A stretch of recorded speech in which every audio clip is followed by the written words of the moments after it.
Boom. Okay. Cool. Well, I don't know if you guys saw a couple minutes ago, I shot you all a little, it's just some notes on how these things are going to go down. In addition, you know, I'll go over a whole bunch of stuff and how this is all going to work.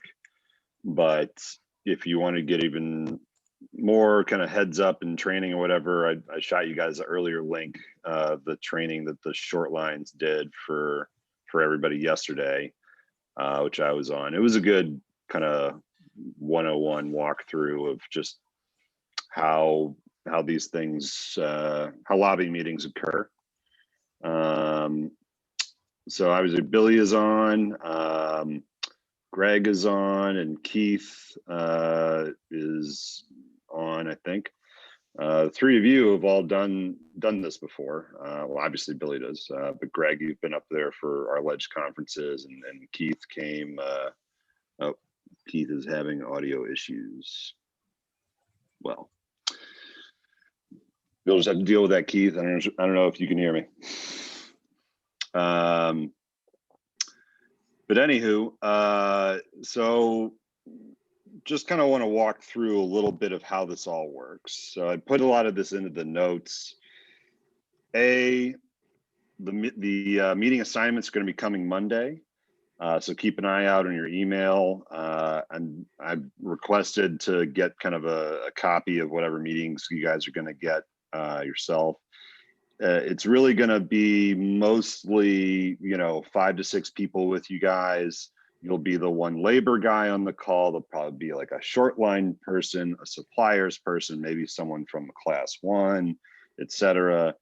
I've given them all your information so they know where you guys are coming from, what employers you guys have your members work at, etc. So they'll have an idea, and they'll probably assign you someone locally, but maybe not. Might not be your congressman or your senator, but in any rate, that we're a national rail union, and you can talk broadly about what railroad jobs mean for working people in general. There's going to be a pre-assigned lead. This is something that just from an organizational perspective makes sense, because you don't want everyone talking over each other. Zooms can get pretty crazy like that.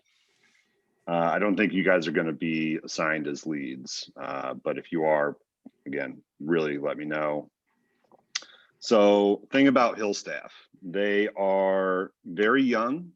You guys are going to be probably like, who am I talking? Why am I talking to these babies? But they're all, early, mid to late 20s, maybe 30s. They're not going to know anything about rail stuff. Not in the weeds, at least. Their only interaction with rail stuff might be that they get constituent mail about a blocked crossing all the damn time. Like, that'll be the extent of how much they know about rail stuff. But that's fine. That's what we're here to do. We're here to educate them.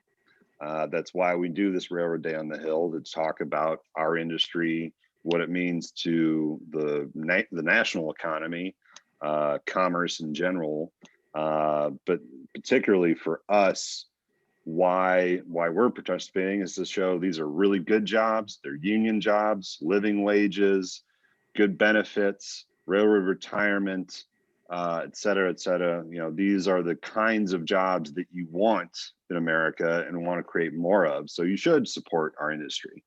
There's also, it's good for the climate, get trucks off the road, get more things onto the rails. It's a lot of it's in that one page, or the 2-pager, I guess. So used to saying the word 1-pager that I sent around to you guys as well. And that will be the basis for these meetings. So please, give that a read through. You do not have to be an expert on all this stuff. Truck size and weight is pretty self-explanatory. If you have increased limits on truck size and weights, then all of a sudden they can divert more traffic onto the trucks and away from the rails. And we don't want that to happen. We want to keep the status quo as it is. Don't increase it. You know, these are, especially in the freight rail, it's privately owned infrastructure. The industry pays for it itself versus, you know, our highways and roads where we publicly subsidize that, and then trucks, these heavy trucks, beat the shit out of it, and then public, you know, taxpayers have to bail that out too. You know, these are all the talking points are pretty self-explanatory. What I really wanted to talk to you guys about is the RRB stuff, which will really kind of be our bread and butter, our jam. So the RRB, and I don't know if you guys were on the briefing call, the American Rescue Plan a couple weeks ago. We've had a rough go of it the last few years. You know, it's been severely underfunded. I'm sure you guys have gotten complaints from your members who've gotten furloughed at one point or another about the you know, lag in time and them getting back to you, the long call times. You know, it's been bad. Something like, you know, what was it, Billy? There was like a 60% you know, drop rate on the calls at the RRB during kind of the height of the pandemic, meaning 60% of calls weren't even getting through.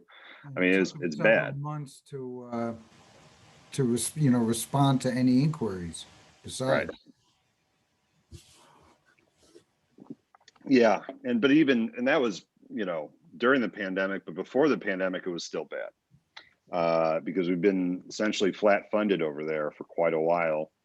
We've gotten little increases here and there, but this is our big chance to try to right that ship. You know, we have a new administration in there. We've got a Democratic Congress, you know, that's going to be a little more attuned to our interests. So this is our chance to kind of make it a front page item. And we've negotiated for that, by the way. Rail labor sat down with the, you know, the employer side folks, and we said, don't talk about anything that's controversial between the two that we don't agree with. So crew size, and my big thing was I don't want to hear the word brake testing out of a single employer's mouth. If I hear you guys talking about that, I'm gonna blow a freaking gasket. So they've been instructed explicitly not to stay on the script, not to go into anything that we don't agree with. But that goes both ways for us too. I would absolutely love to go up there and bitch and moan about precision schedule railroading till the cows come home, but that ain't gonna happen. You know, we do that on our own. do it regularly, not at this event, but we do it regularly. Right. Yeah. Oh yeah. We do it all the damn time. But not when we're on a Zoom call with the employers. That's not going to fly. So they're going to leave out the stuff that they, you know, that we disagree with them on, and vice versa. These are the three items that we're going to stick to, that we all agree on, and to promote the industry, you know. And it doesn't look good if we start a bickering match, and this has happened. I've been in meetings before where you know, the smart UTU guys have been in the meeting, as well as you know, some employer, and he starts chatting about crew size, and all of a sudden you got a screaming match in the middle of a congressional office. It doesn't make us look good. That's literally the worst outcome, is you know, having some poor 23 or 24-year-old staffer just arbitrating a death match between rail labor and the employers. So really try to stick to the script. If you guys want to talk about some of the two other issues, the truck size and weight, or the preserving the balanced economic regulation, which, by the way, we don't necessarily agree with ourselves, but we're just going to stay mute about it. Feel free, but really, you know, as employee representatives, we're here to talk about the human side, how these are good jobs, they pay well, good benefits, Railroad Retirement Board. So going into that, if you are looking at the fact sheet, it does say a whole bunch of stuff that you guys probably aren't super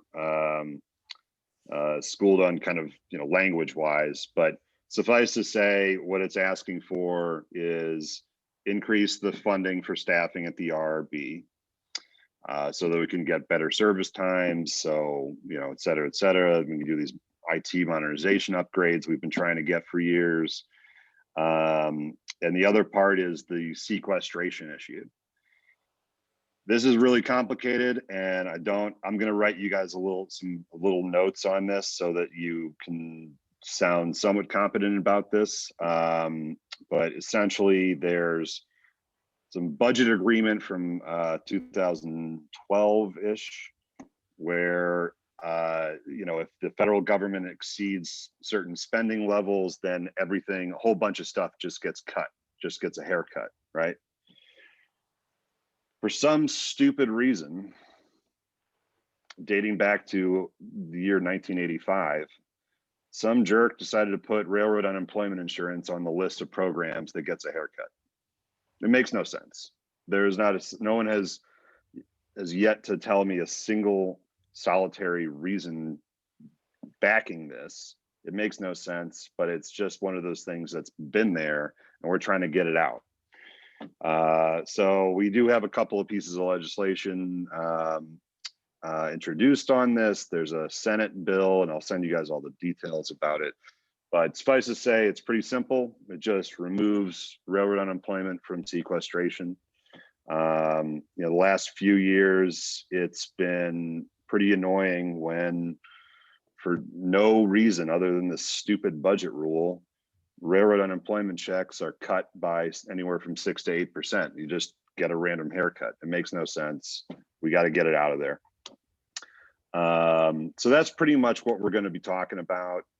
And, I wrote kind of a draft intro in that little one pager, or the notes thing that I just sent you guys just before the call. Kevin, I apologize, but I took the liberty of just basing it off of you. But you're going to get, whoever's doing the lead, whoever's the lead for your meeting, we'll start it off. He'll do a little bit of introduction for himself, say what they're here to talk about, blah, blah, blah. And then he'll kind of, direct each of you guys to unmute, and, you can say your piece, say, hey, my name is Kevin Latimer with Transportation Communications Union, or TCU. We're National Rail Union, representing various types of railroaders, but primarily clerical, carmen, and supervisory crafts. I myself am chairman of my division, as well as local chairman of TCU Lodge 427, based out of Topeka, Kansas. Kevin, how many members you got? Like 450. My 450 lodge members all work at BNSF, or the retirees of BNSF. Thank you for having us today, and we'll get into our issues in a bit. That's how you'll start it off. They'll go to the next guy, et cetera, et cetera. So on that note, I'll open up to questions for you guys. Greg, Rob, Will. Hey, Dave, Yeah. I think, like, just to keep it comfortable for everybody, kind of, you got the 2-pager, you have, the notes that they wrote, kind of just, you don't have to hit them all by, obviously, but get comfortable, like, because when you jump from Zoom to Zoom, you could virtually say the same thing over again. You don't have to reinvent the wheel. If what you said came out smooth, you go, good, I'm going to say the same thing for the rest of them. Then you're all done. So try to make just like a little, like, talk for about 1 minute, maybe less, of what you want to say. You could highlight, put a check mark next to the things you're going to bring up, and just give a little wrap on each. Once you get it down smooth, use the exact same thing for every other one of them. Exactly. So Rob, Keith, I know you guys are off a passenger rail and this is going to be a freight rail thing, but the fortunate thing that you can talk about is RRB, because that affects everybody. I wouldn't even bother, you can say what employer, you guys come off of, talk about your craft and what it does. But you don't have to go into, what NICD is. Just like Amanda, doesn't have to go into Amtrak issues. In fact, I think Amtrak issues are pretty controversial and might be a third rail. But go straight into the RRB stuff. Talk about how, and I'll give you guys some more detailed notes on RRB stuff in particular, and railroad retirement in particular. Drawing the comparison versus Social Security. How much better it is. We pay higher taxes, but we get better benefits in the end, et cetera, et cetera. The trust is solvent, unlike Social Security. It's all good things, trying to paint everything that we have in a good light so that they want to support us. They want to support our industry. It's all about making us look good, making our industries look good, making our jobs look good. Yeah. Good paying middle-class jobs, career jobs. Those are words that, there's not many industries left. Or let's say they're diminishing, that's for sure. So, those are just things that you're proud of about your job. I know I got a job for life. I have a pension. Greg, you want to chime in as a veteran here? Anything that you've Billy and I do this all the time. You've been to a few of our lunch conferences, and obviously the first time you go in there, it goes so fast that it'll be over the blink of an eye, and then it'll get you. It's just like going to an investigation the first time or whatever. After you've done it a couple times, you'll at least breathe correctly and be able to speak better and more measured. I've never felt like. I always worried about what they were going to ask me, but they never really, because they don't know anything. It's not like they're going to ask you a question you don't know the answer to. I've never been asked a question where I was like, oh no. I've never encountered that at all. Well, thanks for bringing that up, Greg. Yeah. On that note, if you do get a question you don't know the answer to, don't make shit up. Say, I'm not sure about that. Write down the question, get it back to me. We'll answer it on the back end. The last thing we want to be known for is a bunch of bullshitters on Capitol Hill. It is me and Billy's job to bullshit, but we know how to walk that fine line.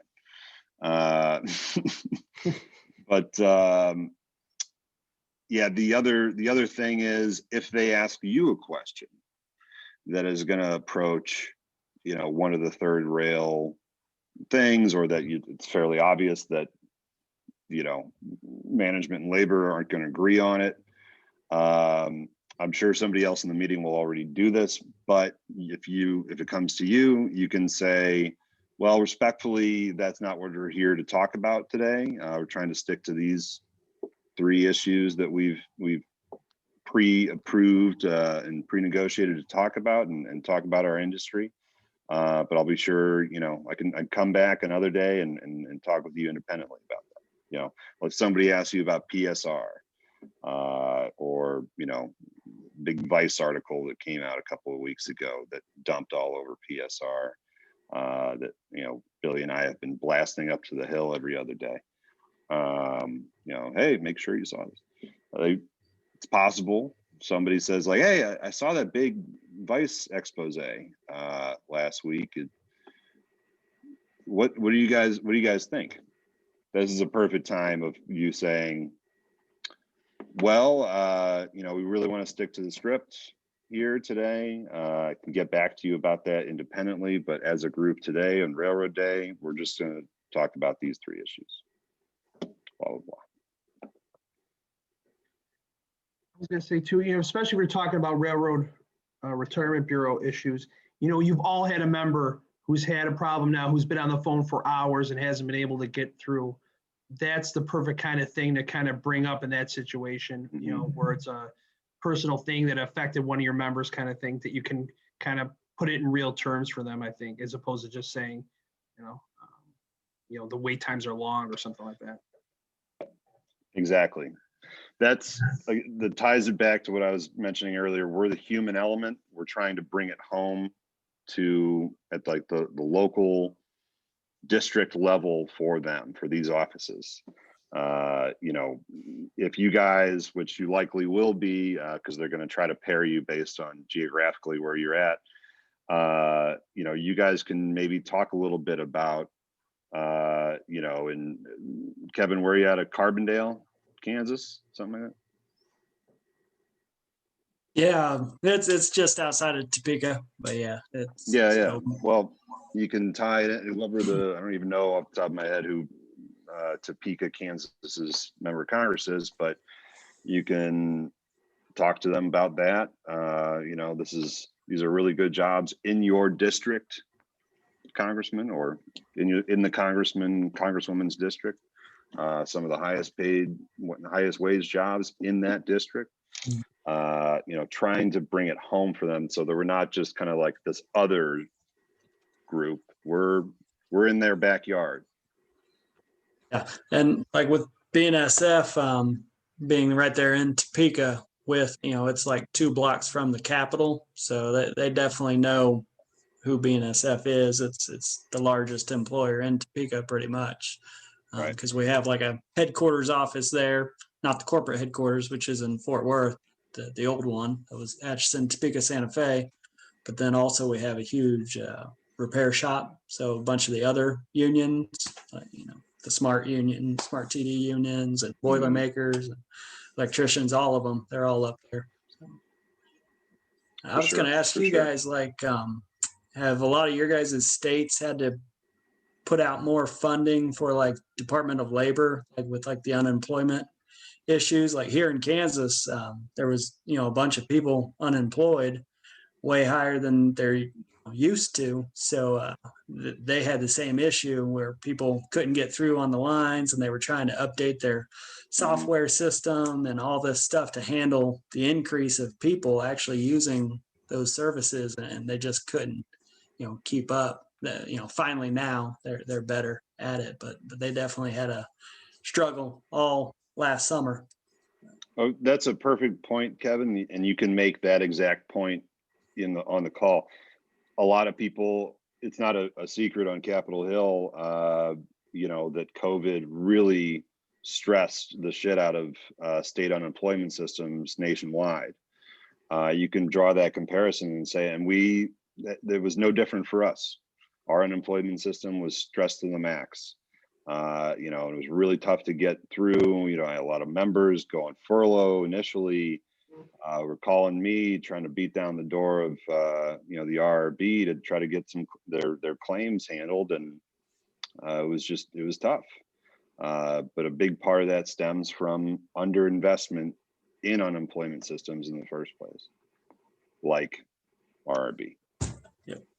These staffers, that I guess, are they for different senators and congressmen and stuff, or is it just one? Yep. I mean, is it like a group that's going to cover a bunch of them, or? No, you're going to be individual offices. Okay. It'll be one at a time. You'll get like I said, the meeting assignments will be coming in on Monday. Yeah, I'll try to take a look. Well, yeah, when the meeting assignments come out and you see which congressman your office you're going to be in, maybe just do a little quick flip. Where's this person from? Topeka. Okay, I'll do something that I know that they'll relate to. And it could be any state. It doesn't have to be yours. So you just kind of pre-prep your head. Am I talking to a red state guy? Am I talking to a Democrat? Am I democratically controlled area? Because you kind of be a little more conservative and think more business-like on anything you say when you're talking to the Republicans, because they like to focus in on the financial end, where the the Democrats, they all go with the heart, and you could come up with, a story that might, eliminate, the thing that you're trying to bring up, like RRB, like you just discussed, Kevin. So Yeah, but do the legwork ahead, that's all. yeah, the reason I was asking because being local chairman of my local lodge, my lodge covers 5 states. So it's 5 different, it's freight rail, but it's across Well, that's 5 good. different states. So That's good. You'll be able to hopefully run into 1 or 2 that, Good. Your members are their members. Mhm.